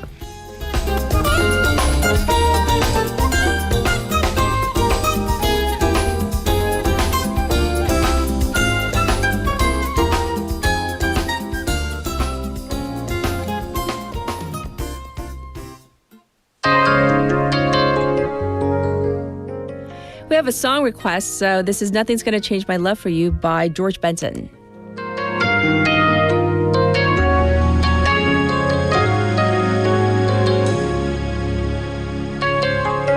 If I had to live my life without you near me, the days would all be empty. The nights would seem so long. With you I see forever oh so clearly. I might have been in love before, but it never felt this strong. Our dreams are young and we both know they'll take us where we want to go. Hold me now, touch me now. I don't want to live without you. Nothing's gonna change my love for you. You ought to know by now how much I love you. One thing you can be sure of, I'll never ask for more than your love. Nothing's gonna change my love for you. You ought to know by now how much I love you. The world may change my whole life through, but nothing's gonna change my love for you. If the road ahead is not so easy, our love will lead the way for us. Like a guiding star, I'll be there for you if you should need me. You don't have to change a thing. I love you just the way you are. So come with me and share the view. I'll help you see forever too. Hold me now, touch me now. I don't want to live without you. Nothing's gonna change my love for you. You ought to know by now how much I love you. One thing you can be sure of, I'll never ask for more than your love. Nothing's gonna change my love for you. You ought to know by now how much I love you. The world may change my whole life through, but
All right, welcome back, Wavers. We are going to talk about that breaking news story. Haley's in the studio with me once again, so we're going to get the details. Haley? Right, a lot is happening as we speak. So as you said, U.S. President Donald Trump announced a 2-week ceasefire in Iran. Just minutes ago, that was subject to Iran agreeing to the complete, immediate, and safe opening of the Strait of Hormuz. Well, the New York Times has reported that Iran's supreme leader, Ayatollah Mujtaba Khamenei, has approved the ceasefire that was brokered by Pakistan. However, we don't know what the exact terms are because Iranian state television reported that President Trump has accepted Iran's terms. However, we do know that according to Iran, the two countries, the U.S. and Iran, will hold negotiations in Islamabad, the capital of Pakistan, on the 10th. So that would be Friday local time. Okay. So, of course, more to follow. Thank you for reporting on the breaking news. All right, now we're going to get into wa글와글. This first story, this is that murder case involving suspect Kim So-young. The family of the victim, at least one of the victims, is suing her for damages. Right, so these are the so-called the Gangbuk motel murders, where the defendant allegedly lured 6 victims to a motel separately and gave them drinks that were laced with drugs, leading to some of their deaths. Okay. According to reports, the family of the victim filed for a 31 million won damages suit, 손해배상 청구 소송, against the defendant Kim, but also fined for a smaller claim against her parents. Oh, so what's the reasoning behind this? Right, so the family of the victim estimated that the damages from her alleged crimes amount to a much larger amount, 1.1 billion won. However, considering the defendant's ability to pay this off, they have set the minimal compensation amount, so barely above the threshold of 30 million won in small claims. Okay. As for the parents, why they would file for claims against the parents, they said the parents also had a responsibility of raising their daughter, especially because she just came of age. They're saying given her relatively young age, the parents also share a burden of responsibility. And according to a JTBC exclusive, the victims' families felt that they were being put through suffering again, having to think about Kim's ability to even pay off these damages claims. Yes. And again, the family wound up therefore filing for a smaller 1 million won against the parents for damages. I see. All right. That's an update to that story. And now we have another story. This has to do with an ER, emergency room round robin, that actually resulted in the death of an infant. Right, so another tragedy. A pregnant woman who was staying at a hotel in Daegu back on February 28th, she apparently felt pain that seemed like contractions and even signs of premature labor. Okay. She was pregnant with twins. Yes. She was about 28 weeks along, a U.S. national. Some reports say that she was apparently a high-risk pregnancy and was being treated at a general hospital in Bundang in the capital area. Okay. However, the couple was in Daegu. So her husband called the local OBGYN in Daegu, but they advised that the couple go to a larger university hospital at a local clinic because this local clinic didn't have her records. Right. And her symptoms got progressively worse, and they called 119 the following morning. Okay, so, what happened when the ambulance came? Unfortunately, the story that we have heard of and reported on several times, the first responders called 7 large hospitals in the area. All of them said that they won't be able to take her because they either didn't have an OBGYN specialist that was on call or didn't have NICU space, so neonatal intensive care unit space available. Okay. So at that point, the husband decided to drive back up to the capital area. However, I guess he continued to get in contact with 119 to see if either there would be hospitals along the way or they could get an ambulance to join them. So even in the process, they apparently met up with 119 responders in Gumi in Gyeongbuk province. Okay. But there was confusion over the patient's information and what direction to go to. Details are kind of murky. But apparently this caused further delays. It was only way up north in Umseong in Chungbuk province. They met up with a different ambulance that transported her to Bundang Seoul National University Hospital. Okay. Right, so chaotic. Yes. And apparently there was 4 hours between when the first 119 call came and then when she was taken in for treatment. At that point, 4 hours in labor or in premature labor, that is a very long time. Right. Her water had already been broken and she had low blood pressure. She had to go into emergency C-section, again, 4 hours later. Okay, so apparently one of the twins didn't make it? Right, so one twin suffered from hypoxia, which is a lack of oxygen, and died right after birth. The other twin apparently suffered brain damage and is undergoing treatment as we speak. The mother is okay. But this again raises concerns and criticism about these regional gaps in medical service that they called 7 hospitals and Daegu is a metropolitan. It's a big city. It is, and yes. didn't have an OBGYN on board and refusal even to take in emergency patients. Right. So aren't there supposed to be contingency measures in place to prevent things like this? Especially in the city of Daegu because back in 2023 there was a case where a teenager died after essentially being tossed around different ERs. The city has an emergency room responsibility system to prevent exactly these delays and refusals. But now there's naturally criticism over, that's in place, obviously, but is it actually being enforced and is it in effect? The family is planning on taking legal actions against the country, apparently. The health authorities said that they see this issue as a very stern and a serious one. They're apparently looking to make necessary changes to what's apparently an ongoing pilot program regarding the transportation system for ERs and work to apply this nationwide. Oh, well, I hope they do it expeditiously, quickly, so we don't hear about another tragedy like this again. All right, yesterday, we reported that the fuel surcharge for domestic flights will quadruple for May. So some of you who had travel plans may be looking to cancel them, but airlines, they're also canceling their flights, and this is why I mentioned this in the opening about are you going anywhere? Is this affecting you? Will you be able to? And it's not even quadruple, it's like qua and a half druple, 4.5 times. Yes. This is not a real word. Yes. But we are seeing a series of flight cancels only to get them canceled. And they're frantically looking for information.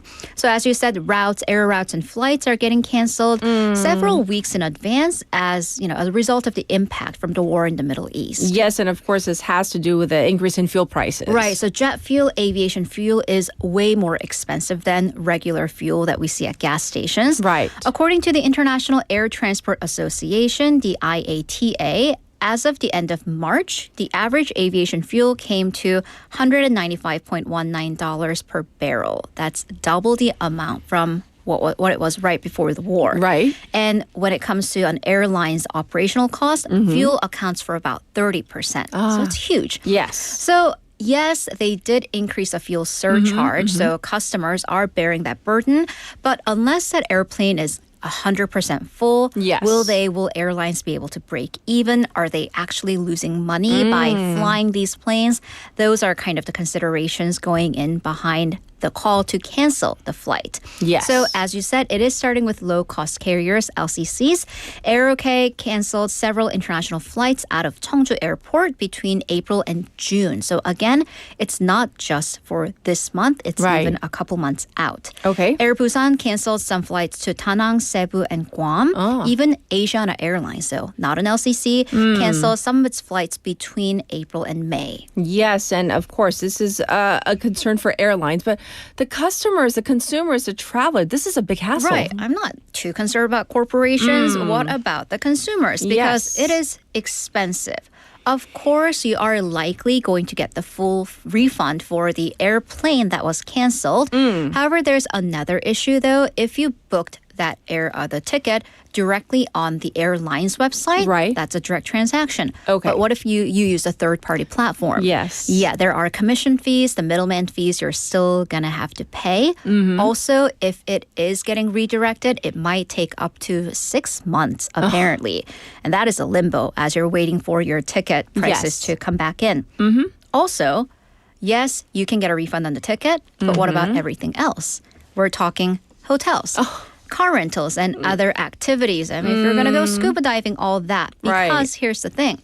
Yeah, your flight was canceled, but that's not a natural disaster. Right. So these reasons are not subject to full refunds for the hotel. Because if you think about it from the perspective of the hotel, you can get another plane. There are multiple flights to come here. Yes. So naturally, customers are expressing frustrations at them losing money or having to wait in this limbo for something that's so not their fault. Right. And I'm thinking on, because, as a fellow consumer, I mean, it seems so unfair for consumers. Right, because the reason that the airlines are canceling their flights, it's not safety. It is to protect their profit margin. It's to protect their bottom line.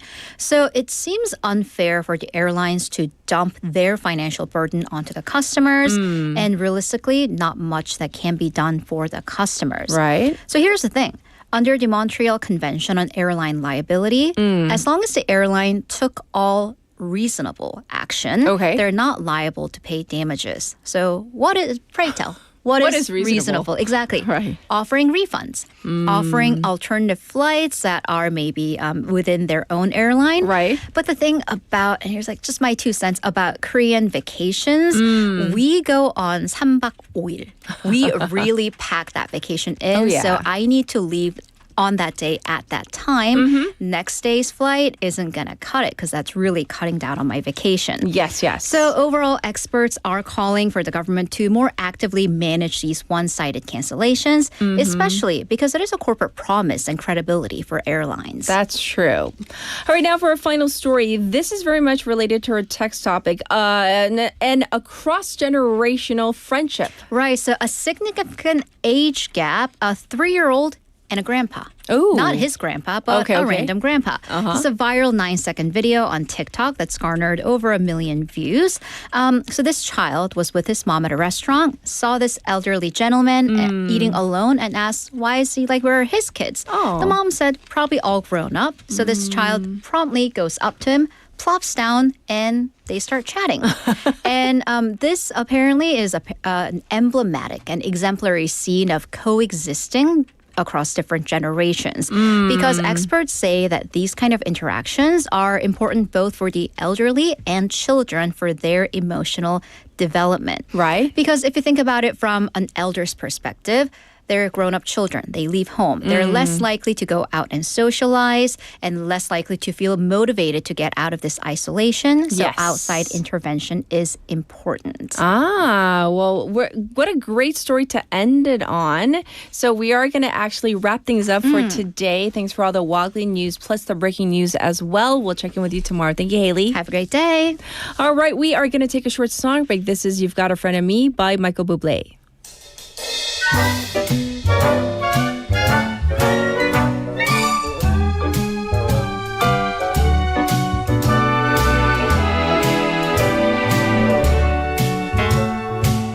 You got a friend in me. You've got a friend in me. When the road looks rough ahead and you're miles and miles from your nice warm bed, you just remember what your old pal said. Yeah, you've got a friend in me. Baby, you've got a friend in me. You got a pal in me. You've got a friend in me. You got your troubles, well, I got them too. There isn't anything I wouldn't do for you. We stick together and see it through, 'cause you got a friend in me. Darling, you've got a friend in me. Now some of the boys might be a little smarter than I am, or bigger and stronger too, maybe, but none of them is ever gonna love you the way I do. Oh, it's me and you, and as the years go by, our friendship will never die. You're gonna see it's a destiny, 'cause you've got a friend in me. My baby, you've got a friend in me.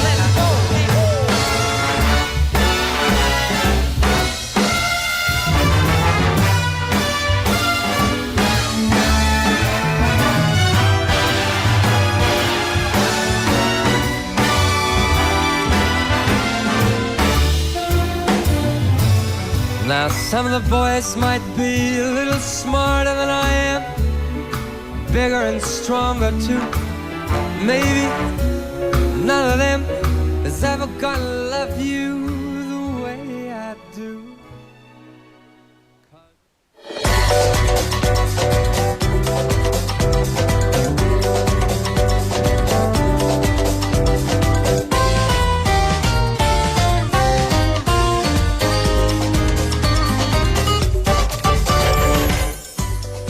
It's time for work in progress on this hump day. Once again, we have Jennifer here. Hi. Good morning. How are you? Good. April always makes me want to travel somewhere. Oh, where do you want to go?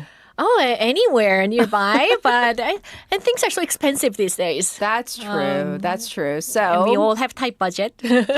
These days, like everybody is talking about like how tight things are budget-wise. So it's a common theme, right? Yeah, it is a common theme, and Yes. it's very related to today's topic. Oh, it is. I mean, lately it feels like one job just isn't enough to cover everything for many workers. So true, so true. And I think a lot of people can relate to that, and they are trying to work more. Yes. Like have side jobs.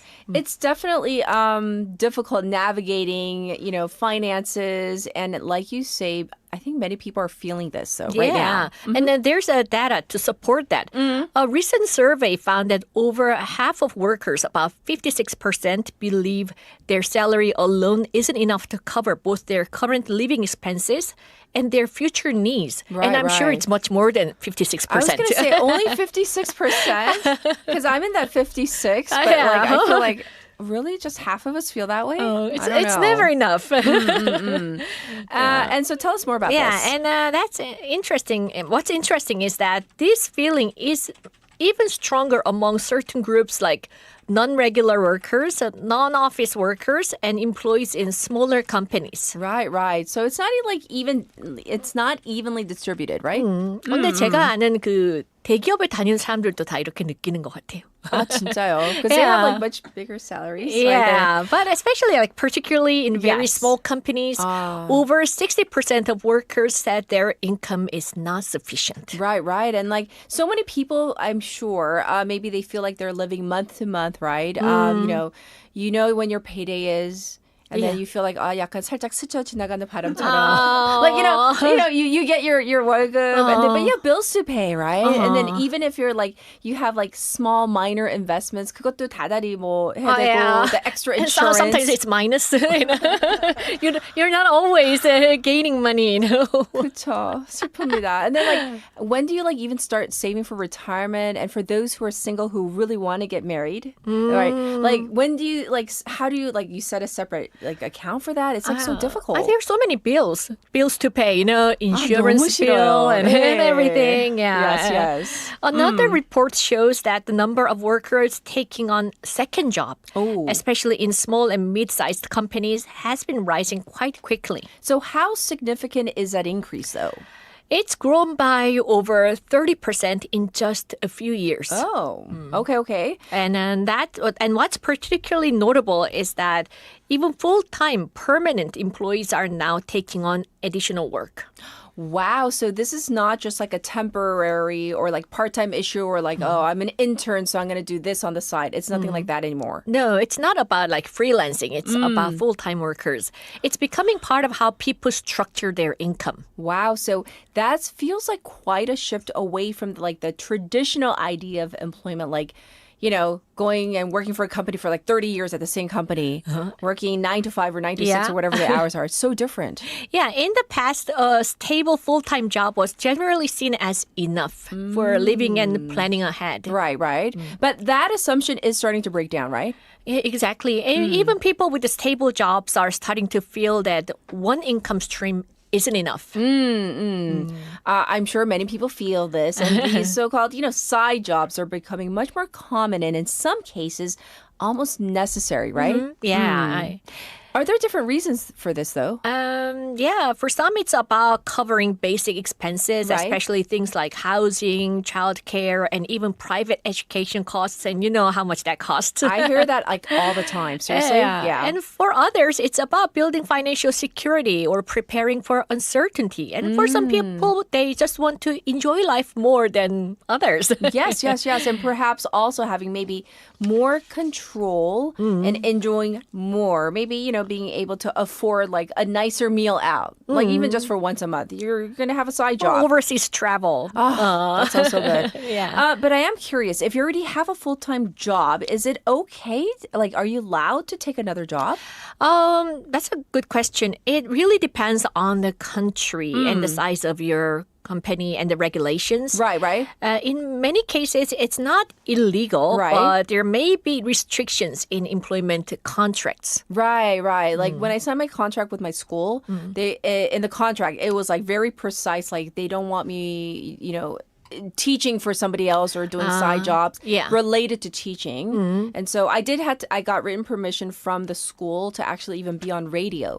So it's like in my permanent file somewhere, like, oh, I have permission. You need the permission, right? Yeah, because deans change, right? The head of the school changes. But like, so yeah, it's like, I'm like, it's signed. Everything's good to go, right? But for many people, that's one of the key concerns. Yes. I must say. Yes. And working more doesn't always mean living better. In ideal world, if you have two jobs, you should have a happy life. You should have double the happiness. Yeah. But that's not the case, right? It can also mean less rest, more stress, and long-term fatigue. Right. So it's not a simple solution. And I'm thinking that not everyone is able to take on additional work. I mean, for availability or maybe just physically, you just can't handle more work. Yeah, that's right. For example, workers in more unstable or lower paid positions are actually less likely to engage in additional income activities, even though they may need it more. Okay. So it does sound like a real difficult situation. Yeah, because they are already occupied or physically not capable. Because taking on a second job requires time, energy, and sometimes even resources. Right. So the people who need it most may not always have access to it, which is kind of, I don't know, an oxymoron. It's ironic. It seems unfair. Right. And that's why many workers are pointing to a broader responsibility. For both companies and the government, right? Yeah. Yes. In fact, over 80% of workers believe that both companies and the government should play a role in making it possible to live on labor income alone. Actually, 80%, over 80, that's a very strong consensus. Oh, yeah, that is. And when asked what kind of changes are needed, people mention things like job stability, fair wage structures, and reduced housing costs. I mean, just what you said right now, I'm like, the reduced Makes you housing sigh. costs. Yeah, it does make you sigh. The focus is not just on learning alone or earning more, but also creating a more kind of stable system. Yeah, exactly. Because at the cost, this is not just about a financial issue. Right. I mean, at the core, it sounds much more structural, right? It is. It really is. If people feel that working full-time is not enough to sustain a stable life, that raises questions about how work itself is valued. So that is quite a fundamental shift, though, right? Yeah, it is. And we are already seeing the effects of that shift. Right. And in how people approach their careers, instead of maybe relying on a single, one job that, we traditionally used to have in society, people are diversifying their sources of income. Yeah, it's almost like building a portfolio. And more people are starting to think in terms of an investment mindset. I do imagine, though, that also changes how people think about their main job. Like their primary job is no longer maybe your only source of income. Then your relationship with that so-called main job, that can shift as well. Yeah, in that case, people may become less dependent on a single employer, but also less emotionally invested. Right. But I'm also thinking, for people who have enough energy and the gusto to say, after my main job is over, I'm going to go do this, my side job or side hustle, and not in a bad way or anything like that. But like it takes energy. You got to be diligent. Yeah. You got to have good health. There's a lot of things that go into this, right? Yeah, that a lot of things are on demand. Yeah, and it might also like influence how companies think about retention and engagement. If you take on like extra work, they may question your engagement with this particular company. Right. How dedicated are you? Are you like 100% here? Things like that, right? Yeah. So it is not just an individual trend. It does affect organizations as well. Oh, yeah, definitely. So bringing it all back to the individual perspective, what do you think is the most important takeaway of everything that we've talked about this morning? I think it's this. If more than half of workers feel that one job is not enough, right, then the conversation needs to go beyond the individual solutions. Okay, so it may become a question of how we design work, and not just The work, structure, but income and the stability and maybe a sustainable way. And that's actually a much bigger conversation. It is. It's not so simple. And perhaps that's why this topic resonates with so many people right now. There's there isn't one clear solution. Well, we have to find a way. Right, absolutely. And I think that's why people kind of feel uncertain right now. As you say, going back to what we said in the beginning, they have that uncertainty. They feel like, do I need to be doing more? What should I be doing? And how will this aid me? Will this help me in my future? Will I be able to get married? Will I be able to buy a home? It goes on and on. And what's strange is that when I was earning like this much and I thought, okay, just extra 20% will solve all the problems. And when I had that extra 20% and just extra 10%. And then it keeps going on and on. It's never enough. The more you make, there's more spending as well. That's so true. That's so true. Well, thank you for giving us such good food for thought on this Wednesday morning. And we look forward to next week. Bye-bye. All right, Wavers, that was Work in Progress with Jennifer. And I do want to go over some important points. What we know about the situation in the Middle East right now. Once again, U.S. President Donald Trump has said that he has accepted a 2-week ceasefire subject to Iran opening up the Strait of Hormuz. Iran has said that its supreme leader has approved the ceasefire as well. The two sides will meet in Pakistan on Friday, the 10th, for further negotiations. So that's what we know. Of course, we're going to continue to follow the story. Details to follow tomorrow. And now we want to play this song, but because of the cherry blossoms, spring is here. I want you to enjoy the spring weather. So here it is. 꽃길만 걷게 해줄게 by Daybreak. Have a good one, everybody. Bye-bye.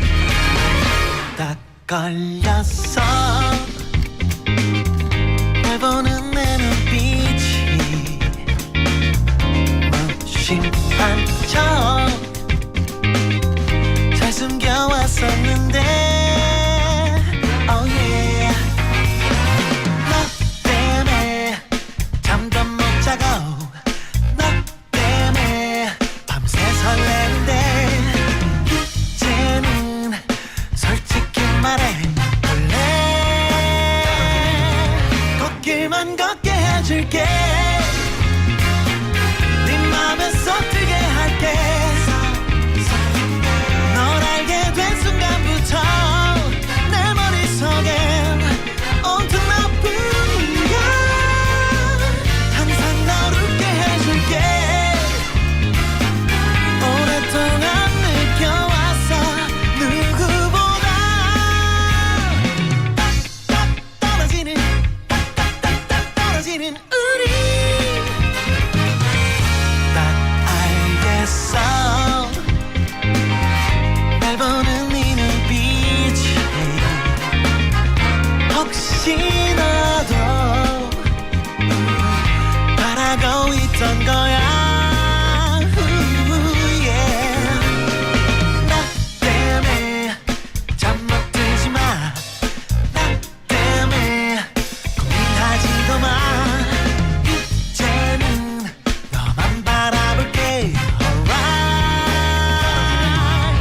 길만 걷게 해줄게 네 맘에 쏟게 할게 널 알게 된 순간부터 내 머릿속엔 온통 너뿐이야